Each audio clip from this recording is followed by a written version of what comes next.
Jadi ada dua perkara, ada dua kasus, ada pagar laut dan juga sertifikasi laut. Saya ke Prof. Hipnu. Prof. Hipnu, apa saja dugaan unsur pidana dalam dua kasus ini, pagar laut dan sertifikasi laut? Ya, begini Mbak, kita melihat kasus ini suatu yang tidak terpisahkan. Kalau kita melihat yang berbasis utama, predikat krimnya adalah menurut saya adalah sertifikat yang ilegal. Karena kita berpikir Mbak, orang mempunyai sertifikat, kemudian baru dipager kan. Coba kalau kita beli kafling, kaflingnya mana? Baru, oh kaflingnya ini baru dipager. Nah, oleh karena itu, kafling yang terkait dengan sertifikat yang dinyatakan ilegal oleh Pak Menteri Yusron, itu sebagai bukti awal bahwa ilegal itu ada permasalahan hukum. Penyelesaian administrasi tidak menghentikan perkara pidana. Dengan demikian, bukti-bukti terkait dengan sertifikat itu sudah bukti adanya pemalsuan dokumen. Buktinya sertifikatnya kan asli tapi palsu, kan begitu Pak? Karena dokumennya tidak jelas. Nah, tidak jelas. Kalau kita lihat dokumen yang tersebar di media, itu sudah jelas pasti Pak. Kalau kita lihat sertifikat, itu kan ada asal usulnya. Mungkin hibah, mungkin jual beli, mungkin pemberian orang tua, warisan, dan itu nggak ada, kosong. Nah, ini suatu yang mencurigakan. Dan ini tadi Pak Menteri kalau nggak salah menyatakan bahwa ini kan urusan Kepala Dinas Pertanian daerah, oh nggak bisa. SK-nya itu perolehannya berdasarkan SK Menteri. Berarti Menteri ketika itu siapa? Nah, itu yang pertama. Oleh karena itu, kalau dari aspek hukum, ada suatu namanya teori triangle.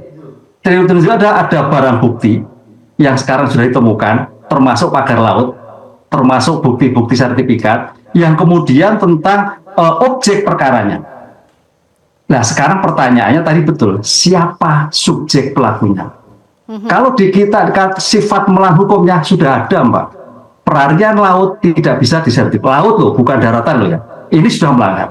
Demikian juga pagar. Untuk apa? Berarti pagar untuk membatasi. Membatasi apa? Berdasarkan sertifikat. Nah, ini alur pikir ini harus dilakukan. Jadi jangan pagar dulu, tapi adalah terkait dengan sertifikat ilegal dulu yang kemudian dibuat pagar. Nggak mungkin kita mempunyai bidang tidak dipagar dulu. Nah, disinilah saya kira suatu tindakan hukum yang meliputi sifat mens rea si pelaku, subjek hukumnya pasti sudah jelas. Siapa? Yang mungkin pejabat ketika itu. Maka kalau dikatakan aspek hukum pidananya apa? Bisa pidana umum, bisa pidana khusus. Pidana umum kaitannya pemalsuan data, pemalsuan informasi. Saya kira polisi harus sudah hadir. Pidana khusus penyalahgunaan wewenang karena jabatannya. Tidak mungkin Mbak, keluarnya HGB sampai pemagar itu tanpa dukungan kewenangan pejabat yang bersangkutan. Baik. Disinilah saya kira jaksa maupun KPK harus segera turun untuk melakukan suatu tindakan yang bersangkutan.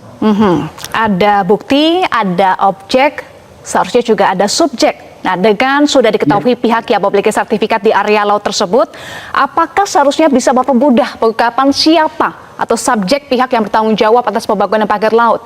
Prof. Hipnu. Ya, sangat mudah Mbak. Kalau kita tadi paparan, pagar laut itu dimiliki adalah 3 korporasi. Kita lihat datanya tadi. Dan 9 perorangan.